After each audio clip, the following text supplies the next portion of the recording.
کہ افطاری میں اکثر جلد بازی میں گھر کی خواتین بیچاری ٹینشن میں ہوتی ہیں، ان کو بھی ڈانٹ مل رہی ہوتی ہے، ان کی طرف سے بھی ڈانٹیں پارسل ہو رہی ہوتی ہیں۔ بہرحال جی افطاری میں کیا کھانا سنت ہے؟ کھجور، نبی صلی اللہ علیہ وسلم اس سے روزہ افطار کیا کرتے تھے اور اس کی ترغیب بھی دی آپ صلی اللہ علیہ وسلم نے۔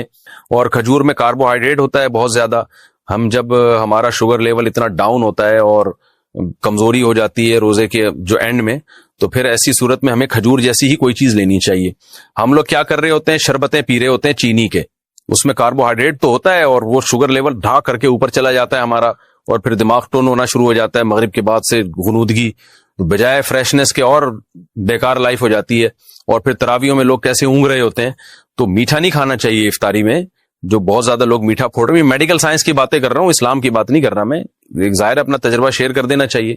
تو چینی اور اس سے بنے ہوئے شربتوں سے اوائڈ کرنا چاہیے۔ کھجور میں میٹھا ہوتا ہے لیکن وہ اچھی قسم کا میٹھا ہوتا ہے، اس سے وہ غنودگی نہیں آتی، اور اس میں منرلز بہت زیادہ ہوتے ہیں، آپ کو طاقت بھی ملتی ہے اس سے، بہت سارے منرلز ہوتے ہیں اس میں، وائٹامنز ہوتے ہیں، تو اور سنت بھی ہے۔ تو کھجور کا ایسا پھر ہمارے ایک بڑی ظلم یہ کرتے ہیں کہ اتنا سا کھجور لے کے نا بس ایک افطار کیا، اس کے بعد پھر ڈائریکٹ آ جاتے ہیں پکوڑوں پہ۔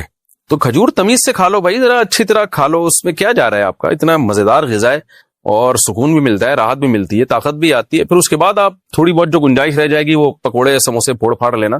تو کھجور کے ساتھ بہت نفرت ہے۔ نبی صلی اللہ علیہ وسلم نے فرمایا جس گھر میں کھجور نہیں ہے نا فَأَهْلُهُ جِيَاعٌ، وہ گھر والے بھوکے ہیں۔ تو اس لیے عرب میں ہمیشہ وہ اپنے فریج میں لازمی کھجور رکھتے ہیں، بلکہ کھجور کو تو فریج میں رکھنے کی بھی ضرورت نہیں ہے، باہر بھی رکھ دیں تو بھی ٹھیک رہتی ہے وہ۔ تو اس لیے کھجوروں کا استعمال گھروں میں ڈالیں، بچوں کو یہ آرٹیفیشل میٹھے سے بچا کے ان چیزوں پہ لے کر آئیں۔ باقی سحری میں کیا کھانا چاہیے؟ سحری میں بھی کھجور کھا لیں، پھل کھا لیں، کچھ بھی کھا لیں، ڈاکٹر بتائے گا آپ کو، میں کیا بتاؤں گا آپ کو بھائی کیا کھائیں۔ جو ابھی کھا رہے ہیں نا وہ بہرحال نہ کھائیں، جو کچھ پیزے برگر وغیرہ سحریوں میں کھائے جا رہے ہیں نا، پھر سارا دن جو ڈکاریں چلتی ہیں تو اللہ کی پناہ ہے وہ، کیونکہ میں نماز میں آتا ہوں نا، تو جو ڈکاریں جس قسم کی سننے کو مل رہی ہوتی ہیں اس سے بہت افسوس ہوتا ہے، مسلمان کدھر کو جا رہا ہے۔ رمضان میں یہ حال ہے، اور وزن بڑھ رہا ہے رمضان میں لوگوں کا کم ہونے کے بجائے۔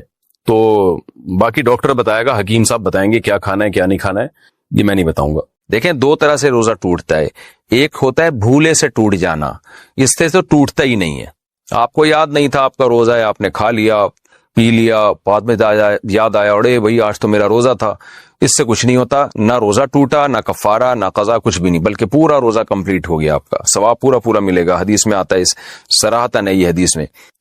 لیکن ایک ہوتا ہے غلطی سے ٹوٹ جانا، غلطی کا مطلب یہ ہوتا ہے کہ مسٹیک ہو گئی آپ سے، یعنی آپ کلی کر رہے تھے، ایک دم غلطی سے پانی حلق میں چلا گیا، تو آپ کے نہ چاہتے ہوئے حلق میں اتر گیا پانی، تو روزہ تو ٹوٹ جائے گا، اس لیے کہ بھولے سے تھوڑی ہوا ہے، تو روزہ تو ٹوٹ جائے گا۔ لیکن غلطی سے جب روزہ ٹوٹتا ہے تو کفارہ لازم نہیں ہوتا، صرف قضا لازم ہوتی ہے، لیکن اس روزے کو کنٹینیو کرنا پڑتا ہے، یعنی کھانا پینا کی اجازت آپ کو نہیں ہوتی۔ تو اسی طرح اللہ کی طرف سے کسی کے ساتھ ایسا معاملہ ہوا کہ روزہ ٹوٹ گیا، مثال کے طور پر منہ بھر کے الٹی ہوئی اور نہ چاہتے ہوئے بھی پیٹ میں دوبارہ واپس چلی گئی، تو اس سے روزہ ٹوٹ جائے گا، تو یہ بھی غلطی سے ٹوٹنا کہلائے گا۔ تو اس صورت میں بھی آپ کو قضا کرنی پڑے گی، کفارہ نہیں ہوگا، لیکن کھانا پینا آپ کے لیے پھر بھی ٹھیک نہیں ہوگا، اس کو روزے داروں کی طرح آپ پر رہنا لازم ہوگا شام تک۔ روزہ کس چیز سے کھولیں؟ شربت سے روزہ کھولنا، روزہ کھجور سے کھولنا سنت ہے، یا سادہ پانی سے بھی کھول سکتے ہیں۔ نیز شربت سے کھولیں تو کیا حکم ہے؟ تہذیب صاحب امبور سے۔ دیکھیں حدیث میں دونوں چیزوں کا تذکرہ ہے، کھجور کا بھی اور پانی کا بھی، سادہ پانی، اس لیے بہتر یہی ہے کہ کھجور سے کھولیں یا سادہ پانی سے کھولیں، اور اس کی ایک سائنٹیفک لاجک بھی ہے۔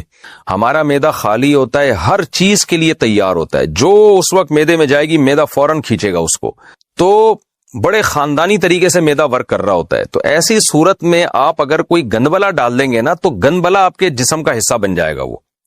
تو جب اتنا اچھا معدہ ورک کر رہا ہے اور آپ کی باڈی پوری طور پر تیار ہے ایک اچھی چیز کو جذب کرنے کے لیے، تو اچھی چیز ڈالیں۔ تو سادہ پانی بھی اچھی چیز ہے، آپ کی باڈی میں پانی کی کمی کو پورا کرے گا، اور کھجور بھی اچھی چیز ہے، کھجور کو تو حدیث میں طیب کہا گیا ہے کہ پاکیزہ چیز ہے، اس میں منرلز بہت زیادہ ہوتے ہیں، وائٹامنز ہوتے ہیں، اور جو کاربوہائیڈریٹ آپ کو چاہیے باڈی کو رن کرنے کے لیے، کارب، وہ بھی اچھا والا کارب اس کے اندر ہوتا ہے۔ تو یہ سب چیزیں آپ کو ملتی ہیں کھجور سے، اور پانی سے افطار کر سکتے ہیں۔ شربت سے افطار شرعاً جائز ہے، کوئی گناہ نہیں ہے، لیکن میڈیکلی یہ بعض ڈاکٹروں سے ہم نے سنا ہے کہ نقصان دہ ہو سکتا ہے، اس لیے کہ معدہ بالکل خالی ہے، شدید پیاس لگ رہی ہے، چینی آپ ڈائریکٹ اس میں لے کے جا رہے ہیں، تو بعض ڈاکٹروں سے سنا ہے کہ کڈنی پہ، گردوں پہ اس کا افیکٹ ہو سکتا ہے۔ واللہ عالم، ڈاکٹروں کی باتیں آپ ڈاکٹروں سے ہی پوچھیں، لیکن میڈیکلی یہ بات بہرحال ثابت ہے کہ خالی پیٹ جب شدید پیاس لگ رہی ہو یا بھوک لگ رہی ہو، ڈائریکٹ آپ کوئی آرٹیفیشل چیز نہ لیں، کولڈ ڈرنک نہ لیں ڈائریکٹ، آپ جو ہے آج کل جو شربت وربت آ رہے ہیں ان میں کیمیکل بھی ہوتے ہیں، اور چینی ڈائریکٹ نہ لیں آپ، تو ڈائریکٹ کوئی اچھی چیز لیں۔ جب ایک دفعہ جو ہے نا وہ اچھی چیز جذب ہو جائے تو پھر تھوڑی دیر بعد آپ جو مرضی چائے لیں۔ بہتر تو یہ کہ شربت کو مارکیٹ سے نکال ہی دیں آپ۔ میں تو حیران ہوتا ہوں لوگ افطاری میں شربت کیسے پیتے ہیں، ہم سے تو پیا نہیں جاتا۔ وجہ اس کی یہ ہے کہ شربت پی کے اتنا زیادہ آپ کا شوگر لیول ہائی ہوتا ہے، آپ کو نیند آنا شروع ہو جاتی ہے۔ شربت کا مزہ چند سیکنڈ کا ہے، ٹینشن کئی گھنٹوں کی ہے۔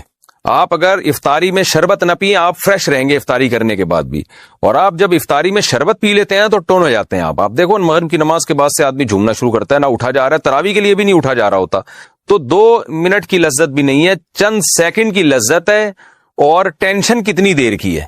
تو ایسی چیز کیوں کھا رہے ہیں یا پی رہے ہیں جس میں چند سیکنڈ کی لذت میں آپ کو ٹینشن جو مل رہی ہے وہ کئی گھنٹوں کی مل رہی ہے۔ تو انسان فریش رہتا ہے، دماغ اس کا تازہ رہتا ہے، اس سے بڑی کیا نعمت ہو سکتی ہے۔ تو افطاری میں بہت زیادہ میٹھی چیزیں لیکوڈ فارم میں خاص طور پہ جب انسان لیتا ہے نا تو اس سے دماغ ٹن ہو جاتا ہے، اور وہ آپ نے سنا ہوگا میں ہوں قادری سنی ٹن ٹن ٹناٹن، وہ والی کیفیت ہو جاتی ہے اس کی۔